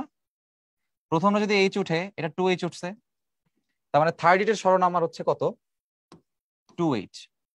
এখন আশা করি সবাই একটা ট্রেন্ড ধরে ফেলছো। কিভাবে ট্রেন্ডটা দেখো, আমার প্রথম যে ইট সেটা যদি 0, সেকেন্ড ইটের সরণ হচ্ছে একটা এইচ, সেকেন্ড ইটের সরণ একটা এইচ, থার্ড ইটের সরণ দুইটা এইচ, মানে কি একটা নাম্বার কম। তাহলে বলো তো ফোর্থ ইটের জন্য সরণটা কত হবে? থার্ড ইটের জন্য কত আছে? 2h। 2h আসলে কিভাবে লেখা যায়? 3 - 1। তাহলে ফোর্থ ইটের জন্য সরণ কত হবে? 4 - 1, মানে 3h। তার মানে এইভাবে করে আমি প্রত্যেকের জন্য হিসাব করতে পারবো। তাহলে কাজের মান কিভাবে হিসাব করবো দেখো, আমার মোট কাজ হবে W1 plus W2 plus W3 plus, যদি আমার n সংখ্যক থাকে তাহলে plus dot dot dot dot n তম ইট। এখন ভাইয়া প্রথম ইটের জন্য যে mg, mg এর পর তো h লিখতে হবে, তো প্রথম ইটের সরণ হচ্ছে 0। এবার দ্বিতীয় ইটের জন্য সরণ দেখো h, তৃতীয় ইটের জন্য সরণ দেখো 2h। তাহলে এভাবে বলো তো, প্রথম ইট যদি 0 হয়, দ্বিতীয় ইট যদি 1 হয়, তৃতীয় ইট যদি 2 হয়, তাহলে n তম ইট গিয়ে কত হবে? n-1h হবে, একটা কম। তাহলে এখান থেকে আমরা দেখো mgh কে কমন নিতে পারি। কমন নিলে এটা কি হবে? 0 plus 1 plus 2 plus dot dot dot n-1। এখন এই যে অংশটা আমরা এখানে পাইছি, এটাকে আমরা সরাসরি সূত্রে ফেলবো। কি সূত্র? দেখো ভাইয়া, আমার যদি 1 plus 2 plus 3 plus dot dot dot dot n পর্যন্ত আসতাম, তাহলে n তম স্বাভাবিক সংখ্যার যোগফলের সূত্র তোমরা পড়ছো, which is n into n plus 1 divide by কি 2। কিন্তু খেয়াল করো আমার কিন্তু এখানে শুরু হয়েছে কত থেকে, 0 থেকে, আর শেষ হয়েছে n-1 গিয়ে, মানে এক করে কম আছে। প্রথমে এক কম আছে, এক থেকে শুরু হয় নাই, 0 থেকে শুরু হয়েছে, শেষেও এক কম আছে, এনে শেষ হয় নাই, n-1 শেষ হয়েছে। তাহলে কি করা যায় দেখো, আমরা এই 1 কে জোর করে কি করব, 0 করতেছি, 2 কে জোর করে 1 করতেছি, 3 কে জোর করে 2 করতেছি, তাহলে জোর করে এই এনটা কি হয়ে যাবে, n-1 হবে। তাহলে ফর্মুলাতে গিয়েও এই এনটা কি হয়ে যাবে, একটা কম হবে, অর্থাৎ এন হয়ে যাবে n-1। আর n+1টা এক কমে, এই এক কমে সে কি হয়ে যাবে, শুধুমাত্র এন হবে। তার মানে সূত্র হবে n × n-1 / 2। তার মানে এই যে টোটাল যে অংশটা আছে, টোটাল অংশের বদলে আমরা কি লিখতে পারি ভাইয়া, mgh n-1/2। আর এই যে n × n-1/2 এটাকে শর্টে nc2 লেখা যায়। এই জন্য আমরা এটাকে লিখতে পারবো mgh ইন্টু nc2। তোমাদের ক্যালকুলেটরে এই কম্বিনেশনটা করা আছে, ক্যালকুলেটর একটা বাটন আছে, সরাসরি তুমি nc2 সরাসরি করে ফেলতে পারবা। আচ্ছা, তাহলে এখানে এনটা কি বুঝায়, এন বুঝায় কয়টা ইট। যেমন এখানে আমি 4টা ইট দিয়ে যদি করতাম তাহলে এনের মান হতো 4, এনের মান এখানে 100 হইতে পারে যদি 100 ইট নিয়ে কাজ করি, ঠিক আছে। তাহলে আমাদের কাজের ইকুয়েশন হবে হচ্ছে mgh ইন্টু nc2। ওকে, চলো এবার নেক্সট টাইপে চলে যাওয়া যাক। চলো এই প্রশ্নটা আমরা একটু দেখি। ঢাকা ইউনিভার্সিটিতে 16-17 সালে আসা একটা প্রশ্ন। কি বলছে দেখো, একটি পানিপূর্ণ কুয়ার গভীরতা 12 মিটার এবং ব্যাস বলছে 1.8 মিটার। তো আমরা এখান থেকে এই মানগুলোকে একটু লিখে রাখি। দেখো গভীরতা বলছে 12 মিটার আর ব্যাস বলছে হচ্ছে 1.8 মিটার। সো ব্যাস থেকে আমরা ব্যাসার্ধটা বের করতে পারবো অর্ধেক করলে। ব্যাসার্ধ কত আসবে, 0.9 মিটার। ফাইন। এখন দেখো 24 মিনিটে বলছে, তার মানে টি এর মান হবে 24 × 60 সেকেন্ড। আর কটাকে পানি শূন্য করছে বলছে, ঠিক আছে, পাম্পের ক্ষমতা কত সেটা চাইছে। আচ্ছা, খেয়াল করে দেখো প্রত্যেকটা এককে এখানে হচ্ছে হর্স পাওয়ারে আছে, তার মানে তোমাকে 746 দ্বারা এটা ভাগ করতে হবে। এখন দেখো আমরা এখানে লিখলাম যে আমাদের পাওয়ার হচ্ছে W/T। এখন ডব্লিউ এর মানটা আসলে এখানে কত, mgh লিখবো নাকি h/2 লিখবো? দেখো আমরা যখন পড়ছিলাম একটু আগে, যখন আমরা পড়ছিলাম, আমরা একদম সম্পূর্ণ কুয়া খালি করতে কি করছিলাম দেখো তো, L/T ইউজ করছিলাম। অর্থাৎ তোমার যে টোটাল যে লেন্থটা বা টোটাল যে গভীরতাটা তাকে কি করছিলাম, অর্ধেক করছিলাম। তাহলে এই ম্যাথেও আমাকে কি করতে হবে, এই টোটাল যে গভীরতাটাকে আমাকে বলছে তাকে অর্ধেক করতে হবে, তার মানে mgh/2। আচ্ছা, এখানে টি এর মান দ্বারা ভাগ দিব। এখন এম এর মানটা একটু আলাদা করে লিখতে হবে। তাহলে খেয়াল করো দেখো, এম এর মান আমরা জানি m = v/ρ। যেহেতু কুয়া হচ্ছে দেখতে সিলিন্ডারের মতো হয়, একটা কুয়া দেখতে যেহেতু সিলিন্ডারের মতো হয়, এজন্য আমার আয়তনটা কত হবে, πr²h, তার সাথে রোটা আমাকে গুণ করতে হবে। সো এখানে এম এর মানটা আমি একটু বসাই। এম এর মানটা হবে πr²h/ρ। এটা হচ্ছে আমার এম এর মান গেল। তার সাথে কি করতে হবে, জিটাকে গুণ করতে হবে, তার সাথে h/2 / t। এখন ছোট্ট করে এখানে সুন্দর করে মানগুলো বসাই ফেলো। এখন মান বসানোর ক্ষেত্রে আমরা হচ্ছে একটা কাজ করব। আমরা কি চাই এখানে, এককটা দেখো, হর্স পাওয়ারে চাইছে না? তাহলে হর্স পাওয়ারে চাইলে আগে থেকে যদি আমি 746 দ্বারা এখানে গুণ করে রাখি, আগে থেকে 746 দ্বারা গুণ করে রাখলে তোমার এখানে একক সরাসরি কোনটা আসবে, হর্স পাওয়ার আসবে। তো আমরা এখানে একবারে করে ফেলবো। এখন সরাসরি এখানে মান বসাও। দেখো মান কত, আমরা একটু সাইডে ভ্যালুটা ইনপুট দিই। পাই, আর এর মান বলছে 0.9², এইচ এর মান বলছে হচ্ছে 12, রো এর মান হচ্ছে 1000, জি এর মান 9.8, এইচ এর মান 12/2, টাইমের মান বলছে 24 × 60, আর এখানে 746। এখানে মোটামুটি কিছু ক্যালকুলেশন হাতে কলমে করে ফেলা যায়। দেখো কিভাবে করা যায়। আমার এখানে কত আছে, এটা ধরো 2, 12 এর মধ্যে কয়বার যাবে, 6 বার যাবে, এটা হচ্ছে 6। এই 6 আবার 60 এর মধ্যে কয়বার যাবে, 10 বার যাবে। এরপর এখান থেকে 0 আর এখান থেকে 0 বাদ যাবে। এরপর দেখো 12 আবার 24 এর মধ্যে 2 বার যাবে। এই 2 আবার উপর যে 100 আছে, 100 এর মধ্যে কয়বার যাবে, 50 টাইমস যাবে। তাহলে এখানে আমার আলটিমেটলি কি থাকে, উপরের ভ্যালুটা ডিভাইড বাই কি, 746। এখন এটা একটু ছোট্ট করে ক্যালকুলেশন করে ফেলো। এই ক্যালকুলেশন করে আমরা দেখি আমাদের অ্যান্সারটা কত আসে।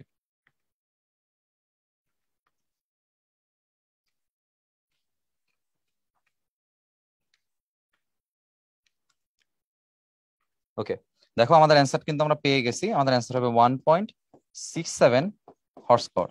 তো এবার অপশন চেক করে দেখো, আমাদের অপশনের মধ্যে প্রথমটা হচ্ছে কারেক্ট। এবার চলো আমরা পরবর্তী প্রশ্নটা একটু দেখে নিই। দেখো পরবর্তী প্রশ্ন আমাদের বলছে একটি মোটরের ক্ষমতা 500 ওয়াট, যার ক্ষমতা কর্মদক্ষতা 80%। তার মানে আমাকে কি দিয়ে দিছে দেখো, মোটরের ক্ষমতা ইনপুটটা বলে দিছে 500 ওয়াট আর কর্মদক্ষতা বলে দিছে 80%। তো পার্সেন্ট করা মানে আসলে 1/100 দ্বারা গুণ করা অথবা 100 দ্বারা ভাগ করা। তার মানে এখানে ভ্যালু আসবে কত, 0.8। এখন দেখো বলছে মোটর দ্বারা 100 কেজি পানি ভর্তি কুয়ার 1/3 খালি করতে কত সময় লাগবে।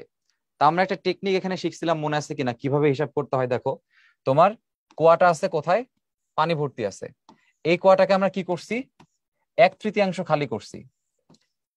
1/3 যদি খালি করা হয়, প্রথমে কিন্তু তোমার এই মোটরটা কি ছিল বা তোমার এই কুয়াটা কি ছিল, পানি ভর্তি ছিল। 1/3 খালি করলে তোমার পানি আছে কতটুকু, 2/3 আছে। তার মানে আমরা যদি এরকম 3 ভাগে ভাগ করি, আমার এই প্রথম ভাগটা হচ্ছে খালি খালি হয়েছে, মানে L/3 অংশ খালি হয়েছে, কিন্তু নিচের যে অংশটুকু আছে এই অংশে পানি আছে। চিত্রটাকে আমরা এইভাবে আঁকতে পারি। এবার দেখো ভাই, আমাদের প্রথম যেটা আছে এখানে যে সরণটা, সেই সরণটা তোমরা আশা করি জানো, 0। কিন্তু আমার এইখানে যে দুইটা সরণ আছে, একটা আছে L/3, একটা আছে 2L/3, কোনটা হবে বলতো। আমরা পড়ছিলাম উপরিতলেরটা সবসময় নিতে হয়। তাহলে উপরিতল থেকে হিসাবটা কোনটা, L/3, এটা হচ্ছে আমার H ফাইনাল। তাহলে H এর মানটা কত আসবে ভাই, H এর মানটা আসবে H initial plus H final divide by 2। তাহলে ইনিশিয়ালের মান আছে 0, ফাইনালের মান আছে L/3 ডিভাইড বাই 2, ফাইনালের মান আসবে L/6। আচ্ছা, এখন দেখো মোটরে পানি ছিল হচ্ছে 100 কেজি আর তুমি করে ফেলছো 1/3 খালি। তাহলে অপসারিত পানির ভরটা কত বলতো, তুমি কতটুকু পানি অপসারণ করছো। অপসারিত পানির ভর এম হবে, দেখো তুমি কিন্তু 100 কেজি পানি সরাই ফেলো নাই, তুমি 100 কেজি পানির 1/3 সরাইছো, 1/3 খালি করছো। তার মানে 100 কেজির 1/3 তুমি খালি করছো, তাহলে কত আসবে, 33.33 কেজি। এই জিনিসটা করতে জানো, কারো ভুল না হয়। আচ্ছা, করতে কত সময় লাগবে, সময় চাইছে, ফাইন, ইজি ম্যাথ। তাহলে চলো আমরা ম্যাথটা করে ফেলি। এখন আমরা জানি আমাদের ইকুয়েশনটা কি, ইকুয়েশন হচ্ছে P ইকুয়ালস টু W/T। আমাদের লাগবে টাইম, টাইম ইকুয়ালস টু কি হবে, W/P হবে। এখন P এখানে কোন পিটা ইউজ করবা ভাইয়া, তোমার মোটরটা 500 ওয়াট গায়ে লেখা থাকলেও বা বলে দিলেও তোমার কিন্তু তার কর্মদক্ষতা মাত্র 80%। তাহলে মোটরে কিন্তু 500 ওয়াট কাজে লাগবে না, কতটুকু কাজে লাগবে সেটা বের করে নাও। তাহলে আমরা জানি সরাসরি যদি করতে চাই, পি আউটপুটটা হচ্ছে ইটা ইন্টু টি ইনপুট, এভাবে করে ফেলবা, তোমার সময় বাঁচবে। তাহলে ইটার মান হচ্ছে 0.8 আর ইনপুট হচ্ছে এখানে 500 ওয়াট। তো এখানে আনসার আসবে 400 ওয়াট। তোমার কিন্তু অ্যাকচুয়ালি 400 ওয়াটটাই আসলে কাজে লাগবে। তোমার এই 400 ওয়াটটাই এই মোটরের কাজের আসলে কার্যকর ক্ষমতা। তার মানে এখানে কার্যকর ক্ষমতাটাই তুমি হচ্ছে বসাবা 400 ওয়াট। তাহলে এখানে ভ্যালুগুলো একটু বসাই। ডব্লিউর মান হবে হচ্ছে কত, এম জি, খেয়াল করে এখানে L/6 কার্যকর যে সরণ সেটা হচ্ছে বা গড় সরণ হচ্ছে L/6, mg L/6, আর পাওয়ারের মান বলে দিছে 400। এখানে ভ্যালুগুলো বসাও। এম এর মান বলছে দেখো কত, এম হচ্ছে আমরা এখানে বের করছি 33.33, জি এর মান 9.8, এল হচ্ছে টোটালটা। তো টোটালটা কতটুকু বলছে, সে এল এর মান আসলে কত। তো আমাদের এই প্রশ্নে ছোট্ট করে কুয়ার গভীরতা আসলে আমাদের জেনে নিতে হবে। সো প্রশ্নে কুয়ার গভীরতা আমরা ধরে নিব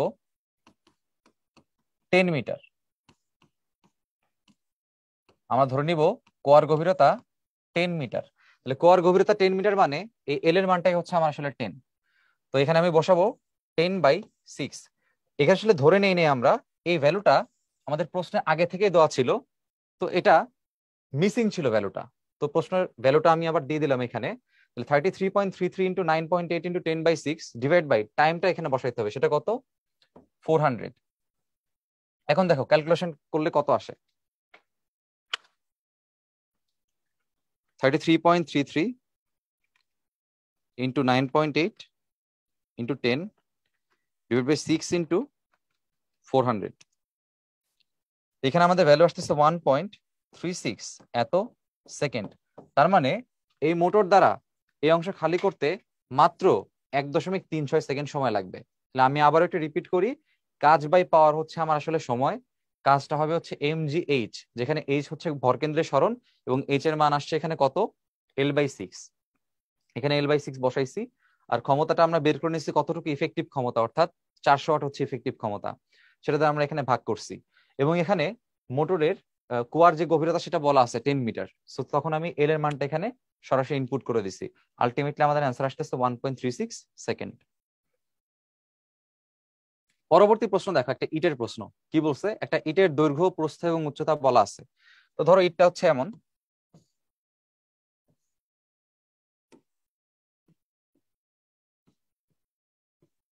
তো ইটের দৈর্ঘ্য যেটা, ধরে নাও আমাদের এটা হচ্ছে ইটের দৈর্ঘ্য, কত বলা আছে, 0.24 মিটার।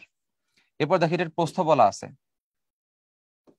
এটার প্রস্থ হচ্ছে এটা, এটার প্রস্থ বলা আছে 0.12 মিটার। আর উচ্চতা বলা আছে এটা 0.06 মিটার। আর এটার ভরটা বলা আছে, ভর বলা আছে 2 কেজি। এখন দেখো ইটের দৈর্ঘ্যকে আনুভূমিক অবস্থান থেকে উল্লম্ব অবস্থানে রাখতে কৃতকাজের পরিমাণটা আসলে কত। আমরা এরকম একটা ম্যাথ আগেও দেখছিলাম, এখন আবার করে দিব ভেঙে। দেখো এখানে আমার ভরকেন্দ্র প্রথমে কোথায় ছিল, এই মাঝ বরাবর ছিল। তাহলে ভরকেন্দ্রের টোটাল মানটা আসলে কত, এই 0.06 এর কি অর্ধেক। তাহলে এখানে আমি মানটাকে কত বলতে পারি, এই মানটাকে বলতে পারি 0.06 ডিভাইড বাই 2। তাহলে এখানে অ্যান্সারটা কত আসবে, 0.03 মিটার। সেম ভাবে এই ইটটাকে যখন আমি উল্লম্ব তলে রাখবো, এটাকে উল্লম্ব তলে রাখলে সেটা ঠিক এমন দেখাবে। সেই ক্ষেত্রে তার ভরকেন্দ্র কোথায় আছে বলতো, তার ভরকেন্দ্র আছে এই মাঝ বরাবর। তার মানে দেখো এই ভরকেন্দ্রটা আসলে টোটাল যে দৈর্ঘ্যটা আছে, এই দৈর্ঘ্যের অর্ধেক আছে। তো আমার টোটাল দৈর্ঘ্যটা কত ভাই, আমাদের টোটাল দৈর্ঘ্য বলা আছে 0.24 মিটার। তাহলে টোটাল দৈর্ঘ্যের অর্ধেকটা আসলে এখানে কত হবে, এই অর্ধেক পর্যন্ত আমার আসলে কত যাওয়া লাগছে বলতো, অর্ধেক পর্যন্ত আমার 0.24 এর অর্ধেক, অর্থাৎ 0.12 মিটার। এখন দেখো এখানে আমার কৃতকাজের মান তাহলে আসলে কত হবে, কৃতকাজ হবে W equals to mgh। H এর মান তো বুঝবা কিভাবে করতে হবে, এই বড় যে ভরকেন্দ্রটার উচ্চতা আছে মাইনাস হচ্ছে ছোট যে ভরকেন্দ্র আছে তার উচ্চতা, অর্থাৎ এইচ এর মানটা হবে 0.12 মাইনাস 0.03। জি এর মান তো তোমরা জানোই 9.8, তার সাথে গুণ দিতে হবে ভর, ভর বলছে এখানে 2 কেজি। এখন ক্যালকুলেশন করো, 2 ইন্টু 9.8 হবে 19.6, আর এখানে থাকবে হচ্ছে 0.09। আমি একটু দেখি ভ্যালুটা কত আসে।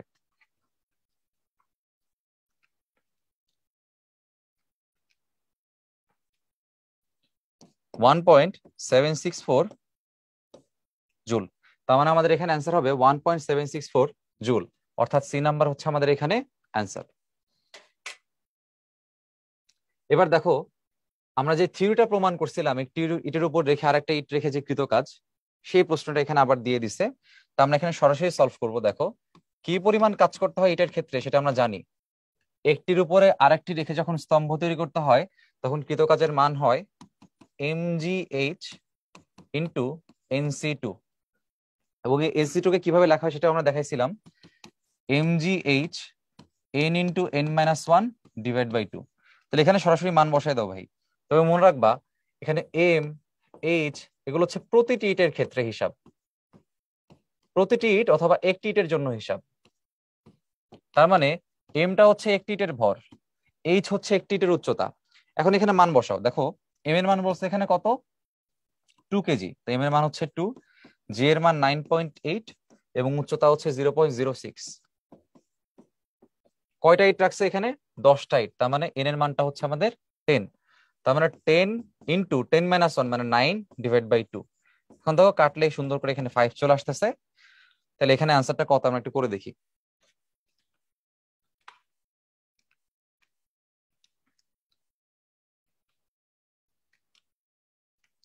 আমাদের এখানে আনসার আসবে 52.92 এত জুল। আচ্ছা তার মানে খুব অল্প সময়ের মধ্যে আমরা এই টাইপের প্রবলেম সলভ করতে পারবো। আচ্ছা, এবার দেখো একটি সিলিন্ডারের ভর 2 কেজি, যার ব্যাসার্ধ এবং উচ্চতা এখানে আমাদের বলা আছে। একে উল্লম্ব অবস্থান থেকে আনুভূমিক অবস্থানে রাখতে কৃতকাজ কত? প্রথমে আমরা একটা সিলিন্ডারটা আঁকার চেষ্টা করি। আমাদের সিলিন্ডারটা কেমন হবে? ধরো আমাদের সিলিন্ডারটা হচ্ছে এমন আছে। এখন একে কি করছে? একে উল্লম্ব অবস্থান থেকে আনুভূমিক অবস্থানে রাখছে। তো সিলিন্ডার যখন আনুভূমিক অবস্থায় থাকবে তখন সে এই অবস্থায় আছে। তাহলে বলো, উল্লম্ব এবং আনুভূমিক অবস্থানে রাখতে যে কৃতকাজ, সেই কৃতকাজের সূত্রটা আমরা আগেই দেখছি, W equals to MG H, যেখানে এইচ হচ্ছে কি ভরকেন্দ্রের উল্লম্ব সরণ। এইচ হচ্ছে আমাদের ভরকেন্দ্রের উল্লম্ব সরণ। আমাদের ভরকেন্দ্রের সরণ আমরা বলছি ঠিক আছে, বাট মনে রাখবো এই সরণটা অবশ্যই উল্লম্ব হতে হবে। এখন দেখো এম এর মানটা আসলে কত? এম বলে দিচ্ছে 2 কেজি। তো তুমি সরাসরি এখানে মানটা ইনপুট করো। এম এর মান হচ্ছে 2, জি এর মান 9.8। এখন দেখো ভরকেন্দ্র প্রথমে কোথায় ছিল? ভরকেন্দ্র ছিল প্রথমে এই দুইটার মাঝ বরাবর, এখানে ছিল। তাহলে এই মাঝের অংশটা আসলে কত? টোটাল দৈর্ঘ্যের অর্ধেক। টোটাল দৈর্ঘ্য কত বলা আছে? উচ্চতা বলা আছে 6 মিটার। তার মানে আমার আসলে এইটুকু আসলে কত আছে বলো তো? এইটুকু আছে 6 মিটারের অর্ধেক, অর্থাৎ 3 মিটার। আর এখানে তাকাই দেখো, এইখানে ভরকেন্দ্রটা কোথায় আছে? এখানে আছে। তাহলে দেখো ভরকেন্দ্রের উল্লম্ব সরণ কতটুকু হয়েছে? ভরকেন্দ্রের উল্লম্ব সরণ হচ্ছে এক্স্যাক্টলি কার? ব্যাসার্ধের সমান, তাই না? তাহলে এখানে এই মানটা হচ্ছে ব্যাসার্ধের সমান। তাইলে ব্যাসার্ধের মানটা আসলে কত ভাইয়া? ব্যাসার্ধের মানটা হচ্ছে বলা আছে প্রশ্নে, দেখো 3 মিটার। তাহলে এখানে একটা বিষয় দেখো, খুব মজার প্রশ্ন। তোমার উচ্চতা যেটা ছিল সেটা হচ্ছে 6 মিটার, তার অর্ধেক হচ্ছে 3 মিটার। আবার ব্যাসার্ধ নিয়ে আসলে সেই ব্যাসার্ধটা কত হয়? 3 মিটারই হয়। তার মানে কি তোমার আগের ভরকেন্দ্র আর পরের ভরকেন্দ্র ভূমির সাপেক্ষে একই অবস্থানে আছে। তাহলে ভরকেন্দ্রের সরণ কতটুকু হয়েছে? একই অবস্থানে যদি কেউ থাকে, সরণটা আসলে কতটুকু হয়? 0 হয়। তাহলে এখানে আমরা কি করতে পারি? সরণ কি হবে? পরেরটা মাইনাস আগেরটা, অথবা আগেরটা মাইনাস পরেরটা, কারণ দুইটাই তো আসলে একই। তাহলে আমি এখানে কি লিখবো? 3 - 3। তার মানে এখানে অ্যান্সার আসবে কত? এখানে যাই থাকুক না কেন, যেহেতু 3 - 3 হচ্ছে 0, তার মানে আমার অ্যান্সারও হবে 0 জুল। এই প্রশ্নটা বেশ সুন্দর। তোমাকে যখন এরকম প্রশ্ন দিবে, অবশ্যই আদি এবং শেষ ভরকেন্দ্র বের করে তার উল্লম্ব সরণ দিয়ে ম্যাথটা করতে হবে। আচ্ছা, এবার দেখো এই প্রশ্নটা বেশ সুন্দর। কি বলছে? 10 মিটার উচ্চতার একটি নগণ্য প্রস্থের 2 কেজি ভরের লোহার দণ্ড খাড়া অবস্থা থেকে ভূমিতে পড়ে গেলে কত কৌণিক বেগে ভূমিকে আঘাত করবে? দেখো আমার এটা হচ্ছে ভূমি। ভূমিতে একটা কি রাখা আছে? এটা নগণ্য প্রস্থের দণ্ড রাখা আছে। তো ধরে নাও এটা হচ্ছে আমার সেই দণ্ডটা। এখন এই প্রশ্নটা তারা নগণ্য বলছে আর কি। এখন যখন এই দণ্ডটা আস্তে করে পড়ে যাবে, তখন পড়ে যাওয়ার মুহূর্তে ভূমিকে কত কৌণিক বেগ আঘাত করবে? দেখো বলছে কত কৌণিক বেগ আঘাত করবে। তার মানে এখানে কি চাওয়া হয়েছে ভাই? ওমেগা চাওয়া হয়েছে। এখন চিন্তা করো, প্রথমে যে বস্তুটা আছে, প্রথমে বস্তুর মধ্যে কি জমা আছে বলতো? বিভব শক্তি জমা আছে। কিভাবে? কারণ বস্তুর ভরকেন্দ্র কি একদম এই মাঝ বরাবর আছে না? তাহলে বস্তুর ভরকেন্দ্র এখান থেকে যখন সে পড়ে গেছে নিচে, যখন বস্তুটা নিচের দিকে পড়ে গেছে, তখন তো বস্তুটা এখানে আছে, এভাবে আছে। তো তখন ভরকেন্দ্রটা কোথায় আছে বলতো? এখানে। তাহলে ভরকেন্দ্র কতটুকু নামলো দেখো তো? ভরকেন্দ্র কতটুকু নামছে দেখো তো? ভরকেন্দ্র নামছে এই এতটুকু, এখান থেকে জাস্ট এতটুকু নেমে গেছে। তো টোটাল আমার যে লেন্থ সেটা হচ্ছে 10 মিটার। আমাদের টোটাল লেন্থ হচ্ছে 10 মিটার। কিন্তু আমার ভরকেন্দ্রের সরণ কত এখানে? ভরকেন্দ্রের সরণ হচ্ছে H, which is 10/2, that is 5 metre. আচ্ছা, তো এই বিষয়টা মনে রাখতে হবে। তাহলে আমরা জানি যে কৃতকাজ সমান কি? আমরা জানি কৃতকাজ সমান বিভব শক্তির পরিবর্তন অথবা বিভব শক্তি। তাহলে এখানে কি লিখতে পারি? W equals to MG into ভরকেন্দ্রের সরণ। তাহলে ভরকেন্দ্রের সরণ কতটুকু? ভরকেন্দ্র এখান থেকে এখানে চলে আসছে। কেউ কিন্তু এটা ভাইবো না যে ভাইয়া ভরকেন্দ্র তো আপনার এখান থেকে এখানে চলে আসছে। এটাও সরণ ফাইন, কিন্তু এই সরণ নেওয়া যাবে না। কারণ কি সরণ নেওয়া লাগবে বলতো? উল্লম্ব সরণ নিতে হবে, উপর থেকে নিচে কতটুকু শিফট হয়েছে। তাইলে আমার এই সরণটা আসলে অ্যাকসেপ্টেড না। এখন দেখো এখানে কি করা যায়। এমজি ইন্টু ভরকেন্দ্রের সরণ, সরণটা হচ্ছে এখানে 5 আছে। আবার এই যে কৃতকাজ, কৃতকাজটা আবার গতিশক্তির পরিবর্তন। কিন্তু এখানে গতিশক্তি কোনটা আছে দেখো তো? একটা বস্তু এখান থেকে জাস্ট এখানে পড়ে গেছে, তার তোর মধ্যে রৈখিক কোনো গতি নাই, তার মধ্যে গতিটা কি? কৌণিক গতি। তাহলে কৌণিক গতি শক্তির পরিবর্তন আসলে কত? Half I omega square equals to M G into 5। এখন দেখো মজার বিষয়, মজার বিষয়টা কোথায়, এখানে দণ্ডটা হচ্ছে আমার কেমন একটা সুষম দণ্ডের মতো, এবং তোমার সুষম দণ্ডের জড়তার ভ্রামক পড়ে এসেছো। কি পড়ছিলা বলতো? যখন দণ্ডের যখন দণ্ডের প্রান্ত বরাবর একটা অক্ষ থাকে, প্রান্ত বরাবর অক্ষ থাকলে জড়তার ভ্রামকের মান হয় 1/3 ml²। এটা তোমরা পড়ে আসছো। এটাও দেখো ভাই ওইরকমই আছে।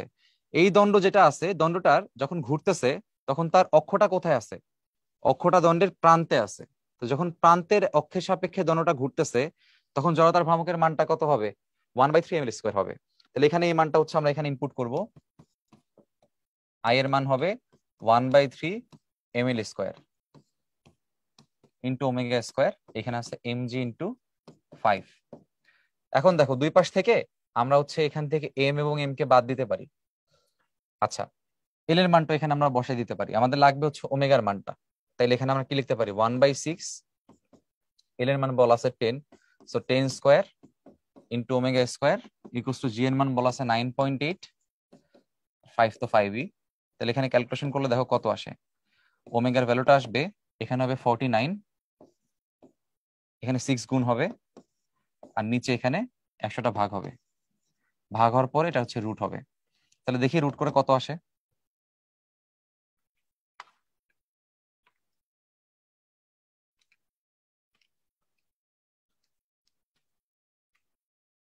ওদের অ্যান্সার আসবে 1.7146 অথবা 715। একক কি হবে ভাইয়া? কৌণিক বেগের একক। কৌণিক বেগের এককটা কি? Radian per second. অবশ্যই একক লিখতে হবে। আচ্ছা, হোপফুলি এই প্রবলেমটা আমরা বুঝতে পারছি। এখন চলো নেক্সট একটা প্রবলেম দেখি। এটা বেশ একটা মজার সমস্যা। একটি কূপের পানির গভীরতা বলে দিচ্ছে 20 মিটার। কূপের উপর আনুভূমিক দণ্ড থেকে ঝুলন্ত একটি চেইনের নিচের প্রান্তে বালতি সংযুক্ত রয়েছে। চেইনের প্রতি মিটারের ভর হচ্ছে 2 কেজি। পানি ভর্তি বালতির ভর হচ্ছে 10 কেজি। তো বালতি ভর্তি পানি তুলতে কৃত কাজ কত? দেখো কিভাবে চিন্তা করতে পারো। তোমার কূপটা মনে করো এরকম আছে, আর কূপের পানি মনে করো হচ্ছে এই পর্যন্ত আছে।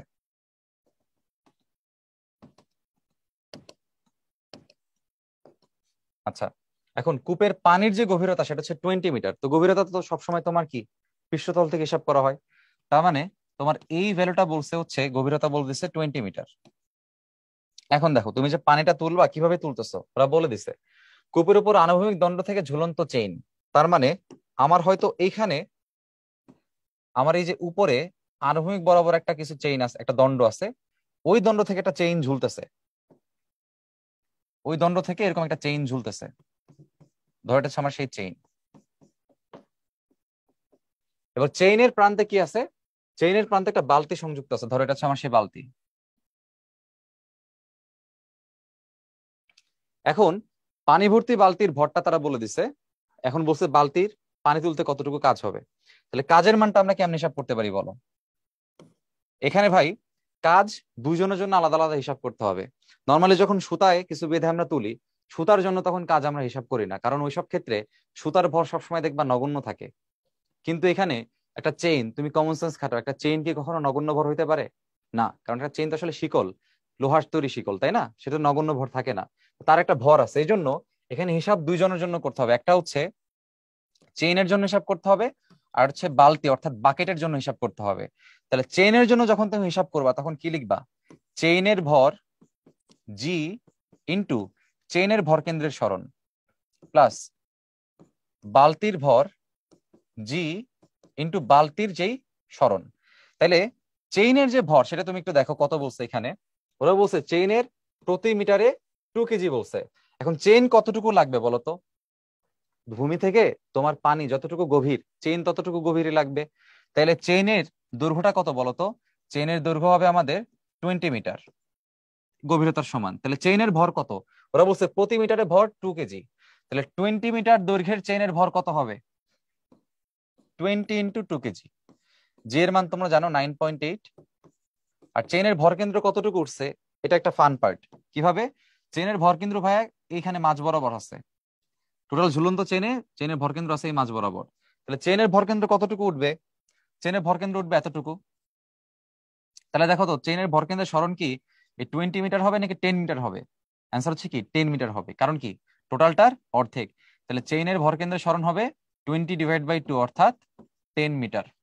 আচ্ছা, তাহলে চেইনের ভরকেন্দ্র এখান থেকে উপরের দিকে উঠে গেছে, আমরা মান লিখলাম 10। এবার বালতির যে ভর, দেখো বলছে পানি ভর্তি বালতির ভর 10 কেজি, তাহলে বালতির ভর বলছে 10।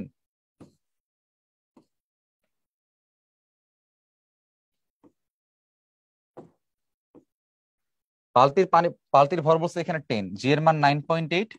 দেখো এবারে বলছে বালতির যে সরণটা লাগবে, বালতির সরণ কতটুকু? বালতি আছে কোথায়? এখানে আছে। তাহলে বালতি আসলে কতটুকু উঠছে বলো তো? এইখান থেকে একদম কমপ্লিটটাই উঠছে। তাহলে বালতির ভরকেন্দ্রের সরণ আসলে কতটুকু হইলো? Total 20 metre. এই জন্য বালতির ভরকেন্দ্রের সরণ হবে টোটাল 20 মিটার। সেখানে আমাকে 20 লিখতে হবে। এখন এখানে ক্যালকুলেশন করো, দেখো কত আসে। এটা হচ্ছে 400 ইন্টু 9.8, আর এখানে আসতেছে হচ্ছে তোমার 200 ইন্টু 9.8। তাহলে এখানে 400, এখানে হচ্ছে 200, তাহলে 600 ইন্টু 9.8। এখন ক্যালকুলেশন করলেই হয়ে যাবে।